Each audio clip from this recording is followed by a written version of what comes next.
Hello everybody, this week we are talking about demons, some of the biggest, baddest monsters in Dungeons & Dragons. Unlike their devilish cousins, these monsters are pure beings of chaos, bloodlust, and destruction. And none are bigger or badder than the Balor.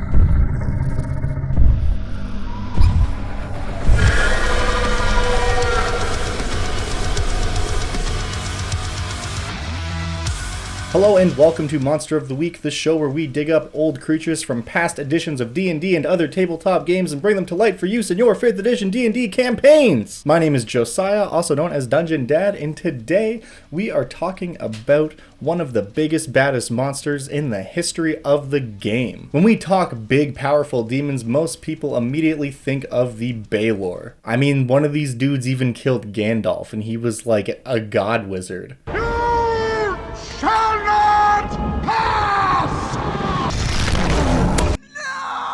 While the Balor is uncontestably one of the most powerful creatures in the game, let alone in the Abyss where demons reside, there is one step above them. And I'm not talking about any of the demon lords. Nani? The Klurichir is the apex of everything that a demon desires to be. Standing at over 30 feet tall, there are few other creatures in Dungeons & Dragons that possess the possibility for this level of destruction. This is a creature so powerful that Balor's, renowned as one of the most monstrous creatures, will shrink away in fear at the sight of them. A creature so powerful that even the other demon lords want to stay on their good side lest they be supplanted or destroyed. Something you may or may not be aware of is at the center of the Abyss, the ever-expanding hellscape of randomness and chaos where all the demons live, is an object called the Shard of Ultimate Evil, which is basically where the Abyss completely stems from. There's a lot of lore attached to that and the whole history of it, which we could get into, but that's definitely a separate video topic. All you need to know is it's a black and red rock that spews out demons and it's bad. Klurichir are not only one of the most ancient creatures in the Abyss, they're also said to stem directly from the shard itself. And today we're going to talk about just exactly what makes them so powerful, what they can do on the battlefield, and some awesome ways that you can implement this creature into your D&D campaign. This monster originally debuted in 3rd edition Dungeons & Dragons and was also featured in 4th edition, so as always I have done a conversion into 5th edition, which you can find linked in the video description in the form of a Google document. So if you want to follow along while we talk about its combat tricks and stuff, there she is. If you can't already tell, I am extremely excited to talk about this monster, so without further ado, let's take a look at what these guys can do in... I don't even know where to start with this creature, because there's so much that the Klurichir can do, and it's just so powerful. I guess we're just going to start from top to bottom and take a look at its stat block. For starters, all of its statistics are insane. Like, nothing below a 20. This is a challenge rating 24 monster, which means it's on par with an ancient red dragon. So that should give you an idea of the power level that we're talking about here. Oh my god! They of course speak Abyssal, and like most powerful demons have the ability to speak telepathically within 120 feet of themselves. This is how they give out orders on the battlefield. And they're also immune to a variety of different effects and damage types. This is a very hardy monster. The first thing on our list to talk about is that this creature has an aura of terror, because it is a terrifying creature. In the full swing of combat, while it's bellowing orders, either telepathically or with its big mouth, Klurichir on the battlefield are commanders. They're ordering around massive, unfathomable hordes of demons, while also inflicting quite a bit of carnage themselves. So their telepathy will reach out to 120 feet, but often they will be bellowing orders in Abyssal to all of their constituents. However, as you've probably noticed based on the artwork, they have 2 mouths. The orders will be bellowed from their, big mouth, or their main mouth. I guess they're both the same size. The mouth, that's where a mouth should be. From its lower mouth, which is mostly used for grinding and shredding creatures to bits, it's just kind of unleashing horrendous war cries. I guess that's not entirely true, because when they're not in battle, the lower abdominal mouth just kind of spouts gibberish and salivates all over the place. But in combat, that thing is going to be unleashing horrific sounding noises. This basically means that any creature who's within 60 feet of this thing is going to have to be making wisdom saves or they're going to be frightened by it. This effect works very similarly to the way that a dragon's dragon fear presence thing works, except it's an aura and not just like a one-time use ability. Also, as you can imagine, as an immensely powerful creature, it does have legendary resistance, so it's going to be able to shake off the first couple of big effects that would normally take out another creature. In terms of actually doing battle, this thing is just like a blender. It gets to make 4 attacks per turn. The first 2 are typically with its battle axe. As you can imagine, a creature with 4 massive arms is going to be able to wield a tremendous weapon of great power, so it's going to be using that to take a couple swings and just cutting down swathes of enemies. Secondly, it has its pincers, which are around its abdominal mouth. The purpose of these pincers is to do a pretty good amount of damage, but also skewer and grab creatures to pull them into the maw. So it's going to be making attacks, causing damage with these things, but it's also going to be grappling them if it hits. Because if it has a creature grappled in its pincers, instead of using its pincer to attack, it can use its maw attack, which works kind of the same way as the pincers do, except if it reduces a creature to 0 hit points, it just rips them to shreds and they're dead. Kind of like the Grey Render, actually. Also, something I should mention about the pincers is they have the Vorpal property. If you don't know what that is, basically it means if they score a critical hit on a creature, that creature is decapitated. If it cannot survive without its head, like most creatures who have a head can't, then it dies. That might be extremely devastating, brutal, and maybe kind of unfair, you say. Correct. Next up, it's going to make an attack with its spines. This is all in one round, mind you. Its spines, which grow fully on its back and its neck and the top of its head, are very hard, sharp, and metallic, and it can shoot them out at creatures up to a range of 60 feet. Wait, they can shoot things 120 feet away? That's fucking stupid. Up to a range of 120 feet. This attack only does a small amount of damage. However, if it hits, the target has to make a DC 20 Constitution saving throw, and if they fail that, you're poisoned. That's how a typical round of combat is going to go for this thing. An atypical round of combat, where it wants to actually cause some serious damage, goes something like this. The Klurichir uses its Abyssal Howl ability. That means every creature within a 60-foot radius takes 20d8 psychic damage. If they pass their wisdom saving throw, DC 20, then they only take half as much. This ability, fortunately, is on a recharge of 5 to 6, so much like a Dragon's Breath, it's probably not going to get to use it every round, but you better believe it's going to use it as best as it can. Granted, if it uses its Abyssal Howl, which is, where its abdominal mouth opens up and unleashes a scream of hell,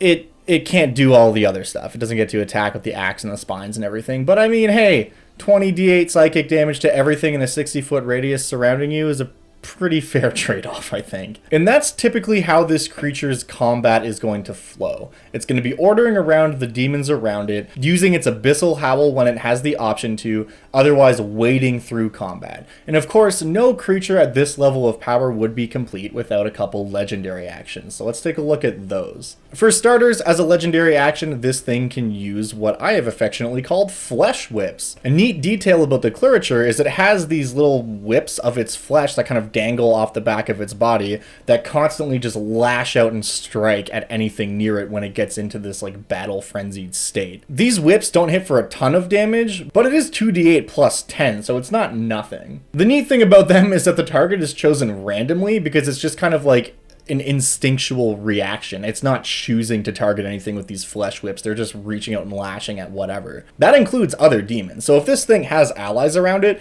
and they're in range of its flesh whips, it's just as liable to strike at them as it is to strike against a member of the party. Which is why, as one of its legendary actions, it gets to make 2 attacks with those flesh whips, because, I mean, who knows? Chaos ensues. Demons, am I right? The other thing it can do, which is kind of neat, is teleport to a spot within 120 feet that it can see as a legendary action. That's pretty standard boss monster stuff, but point being that this thing is going to be moving around, flying around, and then also teleporting around, so despite its tremendous size, it's not going to be particularly easy to pin down, at least not without using some heavy-duty magics. Lastly, its big, powerful legendary action, which costs 2 actions, is something I have affectionately called Corrosive Gas. This is effectively a cloud kill spell that only lasts for 1 round. From its abdominal mouth, it can unleash this abyssal gas that causes all creatures within its radius who start its turn there or who enter it to have to make a constitution saving throw, and if they fail, they take 5d8 poison damage. It also heavily obscures the area surrounding the Klurichir, which is great for it because it does blindside out to 60 feet, so whatever. But yeah, I guess that pretty much sums up what this creature can do in combat, which is, I don't know, everything. If this sounds like a horrific boss monster to you, that's because it is. Do not use this against your players unless this is like the show. This is it. They're very high level at this point, hopefully, and if they're not, they're going to get deleted. Something as well that you should absolutely factor into when you're going to use this monster is what magic items it has. Klurichir are among the most ancient beings in the Abyss, just barely not predating some of the demon lords, meaning that they have had countless years to gather and collect magical items of great power.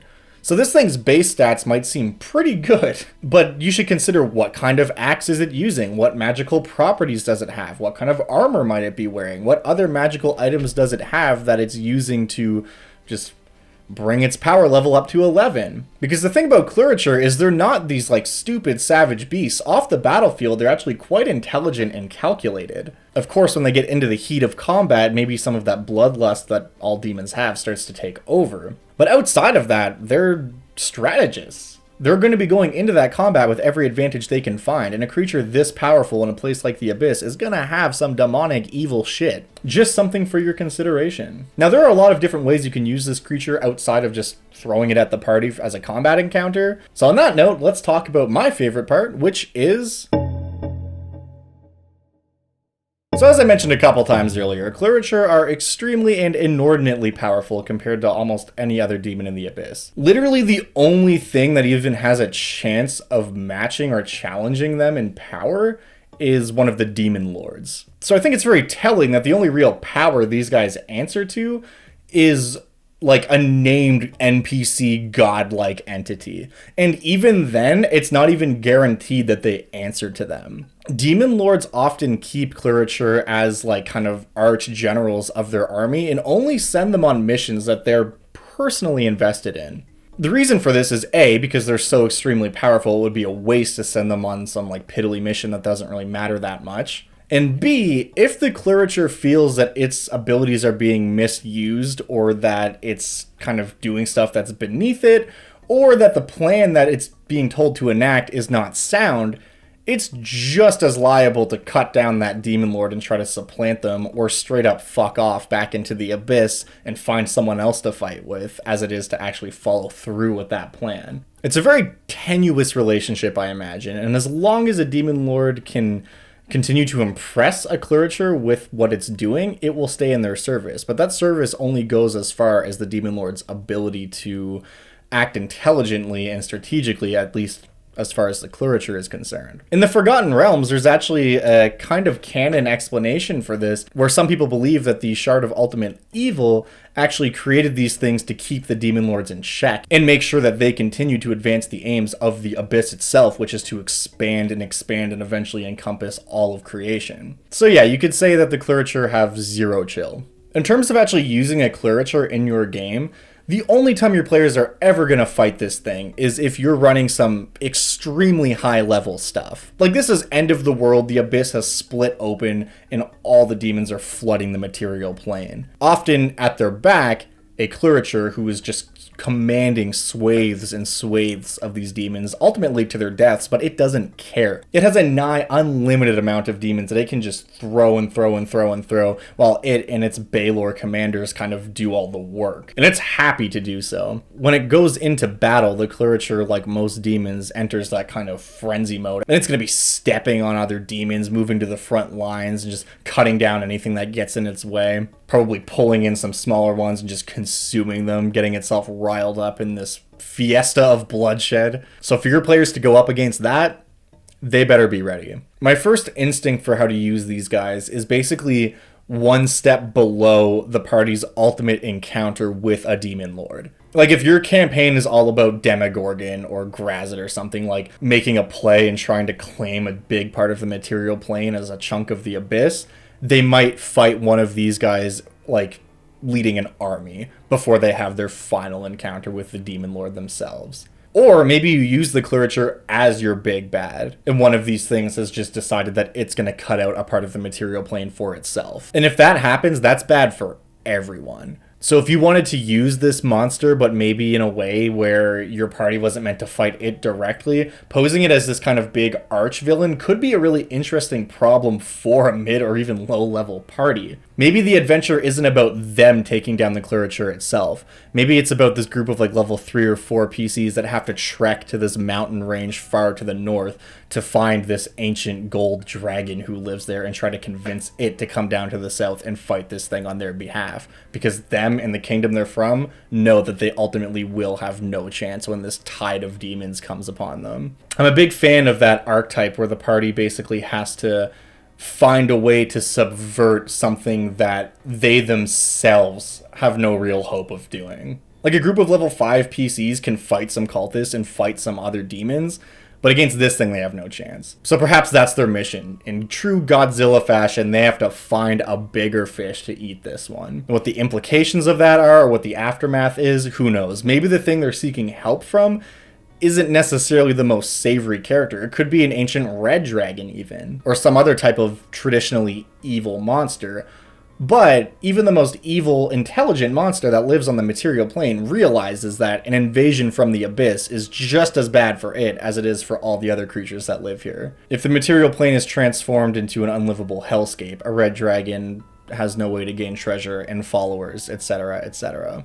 So bearing all of that in mind, I think Klurichirs are awesome. I think whether you're using it as kind of like just a set piece or an overall villain that the party's not meant to directly fight themselves, or in a high level game as an actual combatant, there's a lot of potential here for different ways to use this creature. I also love the horrifying moment of that reveal, where if you play it right, you know, the Balor kind of shrinks away and they realize like, oh, the Balor isn't the biggest problem here. What is it possibly afraid of? Like, what is a Balor shrinking away from? Only to have this thing step through this abyssal portal and the players are like, oh shit.